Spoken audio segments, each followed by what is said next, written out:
Bismillahirrahmanirrahim. Welcome to all of you on the behalf of Kids Foundation School, and I hope all of you are doing good. And I'm your science teacher of level 7. Today we are going to start our new chapter number 6. Kindly open your book and chapter number 6, that is structure of an atom. So let's start with the reading of this chapter, and that is chapter number 6. We have learned in the class 6 that atom is the smallest particle of the matter that cannot exist independently. तो 6th grade में आपने यकीनन ये पढ़ा होगा, atom का concept भी होगा आप लोगों को, और ये भी पता होगा कि एटम जो है इंडिपेंडेंटली एग्जिस्ट नहीं करता. ठीक है. Everything in the universe is made up of the atom. कायनात में, यूनिवर्स में जितनी भी चीज़ें बनी हुई हैं वो एटम से बनी हुई हैं. जिस तरह से हम कहते हैं कि ह्यूमन बॉडी का जो बेसिक स्ट्रक्चर फंक्शन यूनिट है दैट इज सेल, बिल्कुल इसी तरह से इस यूनिवर्स की हर चीज़ किससे बनी हुई है? एटम से बनी हुई. तो उसका जो बेसिक बिल्डिंग ब्लॉक है ना यूनिवर्स का, that is atom. Our body is also compose seven trillion of the atoms. हमारी बॉडी भी 7 ट्रिलियन ऑफ द सेल पे कम्पोज है, बनी हुई है, मुश्तमिल है. Greek philosopher Democritus give the idea of the atom for the first time. जो फर्स्ट टाइम आइडिया दिया था एटम का, किसने दिया था? डेमोक्राइटस ने दिया था. Then in 19th century, Johann Dalton from the England presented the first atomic model. कि 19th century के अंदर जोहन डाल्टन है, जो इंग्लैंड से बिलोंग करते थे, फिर उन्होंने एटॉमिक मॉडल जो है वो उसकी थ्योरी प्रेजेंट की थी. According to him, all the matter is composed of atoms. Atoms can neither be created nor destroyed. तो उनके अकॉर्डिंग जो है मैटर है वो बनता है एटम से. मैटर किसे कहते हैं? Anything which have mass and occupies some space. वो चीज़ जो वजन रखती है और कुछ जगह स्पेस जो है घेरे, तो दैट इज़ कॉल्ड मैटर. तो एटम्स जो है ना तो डिस्ट्रॉय हो सकते हैं ना ही क्रिएट किए जा सकते हैं. Now move toward the structure of an atom. What is आपको ना, you people have very clear idea about the atoms and you know that it cannot exist independently. Now move towards the structure. Is there any particle smaller than atom? हमें पता है कि atom is the smallest particle in the universe. So anything which exists, there is an existence of anything which is smaller than atom. Sure there is. कुछ है ऐसा जो atom से भी ज़्यादा छोटा है. Atoms are made up of even smaller particles called electrons, proton and neutrons. Okay, fine. आपको ये वाला कॉन्सेप्ट होगा कि हमें पता है कि जो अच्छा बिल्कुल इसी तरह से अगर मैं ये आपसे कहूँ कि हम जब घर कंस्ट्रक्ट करते हैं तो जो स्मॉलर उसके यूनिट है घर की कंस्ट्रक्शन में वो ब्रिक्स हैं. तो बिल्कुल एटम्स ऐसे ही हैं कि एटम्स जो है वो किससे बना हुआ होता है? छोटे छोटे ब्रिक्स से बना होता है. उन ब्रिक्स के कुछ नाम हैं. Electrons, proton and the neutrons. The central part of the atom is called nucleus. ठीक हो गया. जो सेंट्रल पार्ट है एटम का उसे न्यूक्लियस कहते हैं. तो एटम की कॉम्पोजिशन की अगर हम बात करें, उसके स्ट्रक्चर की बात करें, तो एटम किन चीज़ों से मिलकर बना होता है? Electron, proton, neutron. उसका जो उसका सेंट्रल पार्ट है उसे हम न्यूक्लियस कहते हैं. Protons and neutron present in the nucleus. और प्रोटॉन्स और द न्यूट्रॉन्स जो है वो आपके एटम के जो है न्यूक्लियस में प्रेजेंट होते हैं. Electron revolve around the nucleus, लेकिन जो इलेक्ट्रॉन है वो न्यूक्लियस के अराउंड रोटेट करता है. Electron has a negative charge, it mass is extremely small. Electron पे का नेगेटिव चार्ज होता है और इसका मास बहुत शदीद छोटा होता है. अब proton is a positive charge. Okay, अब आपको ये वाला आइडिया, ये अक्सर मिक्सअप हो जाता है स्टूडेंट्स. इलेक्ट्रॉन पे कौन सा चार्ज था, प्रोटॉन पे कौन सा चार्ज था. तो एक बड़ी सिंपल सी बात है, that is a trick basically, कि आपको कैसे याद रहे कि प्रोटॉन हैज़ अ पॉजिटिव और नेगेटिव चार्ज. ओके, प्रोटॉन का जो है वर्ड स्टार, प्रोटॉन किस वर्ड से बनता है? पी से. पॉजिटिव बनता है पी से, तो मतलब P has a positive charge. तो that's a clue to memorise it, what charge proton carry. The number of the proton in an atom is equal to the number of the electron revolving around the nucleus. एक बात यह कि जो number of proton किसी भी atom के, तो proton का नंबर उसके इलेक्ट्रॉन के नंबर के इक्वल होगा. Is that clear? It has mass 1837 times greater than that of electron. अगर हम इसकी मास की बात करें तो इसका मास जो है वो 1837 टाइम्स बड़ा होता है इलेक्ट्रॉन की निस्बत, और इलेक्ट्रॉन का मास बहुत छोटा होता है. Neutron has no charge. Okay, अच्छा आप न्यूट्रल का क्या मतलब है? न्यूट्रल, ठीक है, जिस पे कोई चार्ज हम न्यूट्रल बोलते हैं. न्यूट्रॉन किससे बनता है? एन से. तो न्यूट्रॉन क्या है? न्यूट्रल होगा. न्यूट्रल मतलब जिसको कोई चार्ज नहीं है. This neutral particle is also found in the nucleus of an atom. The mass of the neutron is almost equal to the mass of the proton. Okay. Okay तो इस topic में 3-4 चीज़ें बहुत इंपॉर्टेंट है जो आपने अपने माइंड में रखनी। एक तो ये कि इलेक्ट्रॉन का नेगेटिव चार्ज होता है, प्रोटॉन का पी जो है प्रोटॉन पी से स्टार्ट होता है जैसे पॉजिटिव चार्ज, न्यूट्रॉन का जो है चार्ज कोई नहीं होता, दैट इज़ न्यूट्रल। ओके, एक बात और कि जो प्रोटॉन है उसका मास जो है इलेक्ट्रॉन से बहुत ज़्यादा होता है, बट न्यूट्रॉन और प्रोटॉन का जो मास है वो इक्वल होता है। ये कुछ चीज़ें हैं जो आपको आपके माइंड में रखने वाली और याद करने वाली आपको पता होना चाहिए। और ये भी एक बात आपको पता होनी चाहिए, जो प्रोटॉन एंड न्यूट्रॉन है वो सेल के न्यूक्लियस के अंदर होते हैं, ठीक है। जो सेंट्रल पार्ट है किसी भी एटम का उसे न्यूक्लियस कहते हैं। तो प्रोटॉन और न्यूट्रॉन की लोकेशन क्या है, न्यूक्लियस है। इलेक्ट्रॉन की लोकेशन क्या है, that rotate outside, like outermost shell के अंदर होता है, बिल्कुल बाहर होता है, ठीक है। रिवॉल्व अराउंड द न्यूक्लियस के बाहर होता है, ठीक है, बाहर रोटेट करता है। And the next topic is atomic and mass numbers. Now the first one is atomic number. हम पढ़ेंगे एटॉमिक नंबर क्या होता है और मास नंबर क्या होता है। एटॉमिक नंबर क्या होता है, the number of the proton present in the nucleus of an atom is called atomic number and it is represented by Z. Okay, जो नंबर ऑफ प्रोटॉन्स हैं उसको हम कहते हैं एटॉमिक नंबर, ठीक है। जो नंबर ऑफ प्रोटॉन है that is called atomic number, इसको रिप्रेजेंट करते हैं जेड साइन से, जिसे हम जी भी कहते हैं। The hydrogen atom has 1 proton in its nucleus. Hydrogen atom के अंदर बेसिकली 1 प्रोटॉन होता है उसकी न्यूक्लियस के अंदर, it's atomic number is 1। Okay, अगर आपसे ये चीज़ें थोड़ी सी ऐसे कि आपको मेमोराइज करनी पड़ेगी कि हाइड्रोजन में कितने हैं प्रोटॉन और बाकी सब बाकी जो डिफरेंट आपके पास एटम्स हैं तो उनमें कितने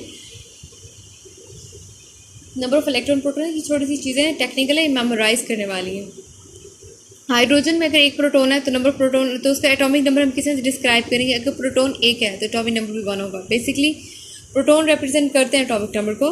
कार्बन एटम में 6 प्रोटॉन, तो इसका मतलब है कार्बन का एटॉमिक नंबर कितना होगा, 6 होगा, ठीक हो गया। ऑक्सीजन के अंदर 8 इलेक्ट्रॉन प्रोटॉन्स हैं, ठीक है, तो उसका मतलब उसका एटॉमिक नंबर क्या होगा, it would be 8।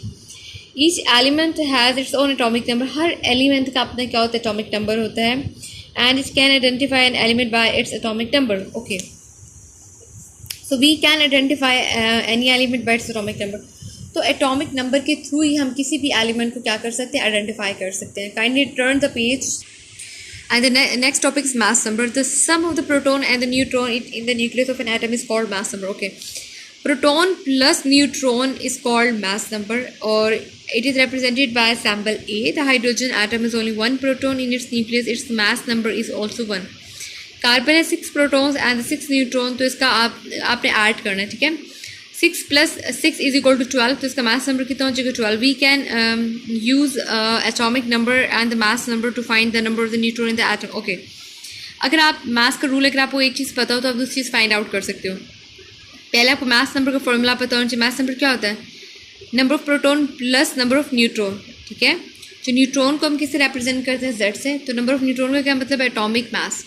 Number of neutron अब आपने कैसे फाइंड आउट करना है, देखें ये देखो एक्स का साइन बना हुआ है, ठीक है। Where X donate an element, कोई भी एलिमेंट, ठीक है, उसमें आपको पता होना चाहिए उसके, तो उसमें आपको पता होना चाहिए उसका मास नंबर, उसका नंबर ऑफ प्रोटॉन्स के, number of protons plus neutrons के।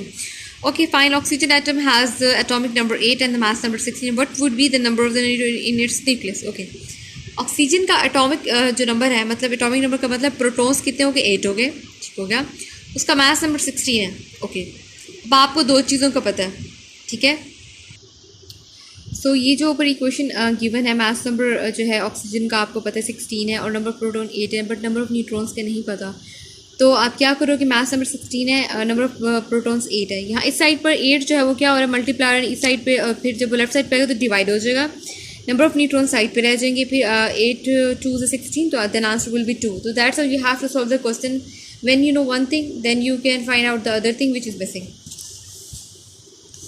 Now move toward the next topic, distribution of electrons in the shell. We know that electron revolve around the nucleus of an atom. हमें पता है कि electrons जो nucleus के around revolve करते हैं। The path of the movement of electrons around the shell are called, around the nucleus are called shell. अच्छा, वो पाथ जो electrons के rotate करने का around the nucleus, उसको हम कहते हैं shells. Electrons are distributed in different shell. Electron जो है न्यूक्लियस के डिफरेंट शेल में रोटेट करते हैं, ठीक है। और shells are also called as energy level. हम शेल्स को एनर्जी लेवल्स भी कहते हैं।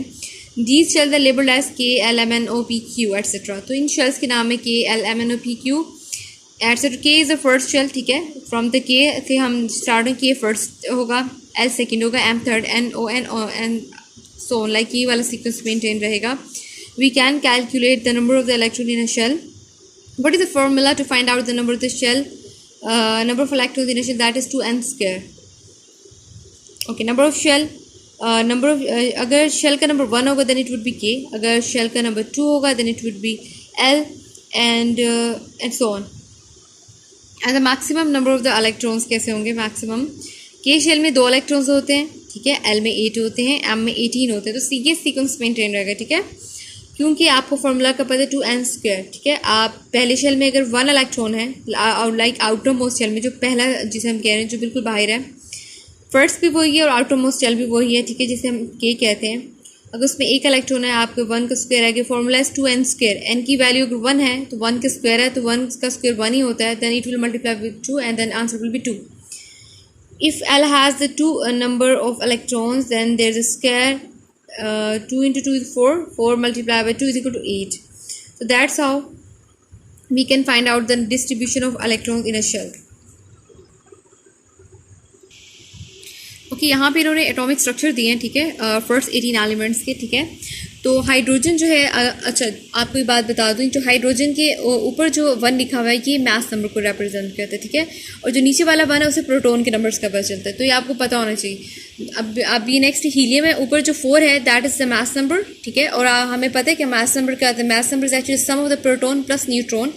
अगर आपको कोई कहे कि हीलियम में कितने न्यूट्रॉन्स होंगे तो आप कैसे बताओगे, ठीक है, जो सम है अगर उसका प्रोटॉन नंबर 2 है तो 2 + 2 कितना होता है, 4 होता है ना, तो अब तो फिर प्रोटॉन में कितना हो जाएगा, न्यूट्रॉन का नंबर 2, ठीक है, 2 क्या है, न्यूट्रॉन है, ठीक है, 2 अगर प्रोटॉन्स हैं तो न्यूट्रॉन कैसे फाइंड आउट करेंगे आप, 2 में 2 ऐड करें तो ऊपर वाला क्या है आपके पास मास नंबर है, तो 2 में आप कितना ऐसा नंबर ऐड करें कि उसका मास नंबर 4 बने, जितना आप ऐड करोगे, ठीक है, 4 तक पहुँचने के लिए वो उसका क्या बनेगा, वो उसका बनेगा नंबर ऑफ न्यूट्रॉन्स। अब लिथियम में देखें, लिथियम में नीचे वाला क्या है आपके पास प्रोटॉन्स है, ठीक है, तो हम ऊपर वाला मास नंबर क्या होता है, the sum of proton plus neutron. 3 में मैं कितना ऐड करूँगी, 7 बने, जितना आप ऐड करोगे उससे न्यूट्रॉन्स निकल आएंगे। Same is the case with the next one, like चलिए बोरॉन की एग्जांपल देख लेते हैं। जैसे बोरॉन में 5 है, ठीक है, 5 में मैं कितना ऐड करूँगी, 11 हो जाए, तो आप 6 ऐड करोगे तो 11 हो जाएगा, ठीक है, तो 6 क्या बनेगा, उसके न्यूट्रॉन्स बनेंगे। तो that's how you have to solve everything. अगर आपको ये मास नंबर पता है किसी का और प्रोटॉन्स का पता है, न्यूट्रॉन्स का नहीं पता, तो इस तरीके से you can easily find out the value of the neutrons. So now the next topic is valency and the ions. Valency is the capacity of an atom to combine with other atom. Valency क्या है, किसी भी atom की capacity किसी और atom से bind होने की। लाइक अगर मेरे पास हाइड्रोजन है एक एटम और एक एटम है क्लोरीन का, अगर ये दोनों आपस में बाइंड होते हैं तो इनसे क्या बनेगा, HCl, ठीक है। तो जो बाइंड होने की कैपेसिटी एक एटम की दूसरे एटम को हम कहते हैं valency. Valency can also be defined as follow, the number of the electron that an atom wants to lose, gain और share is called its valency, ठीक है।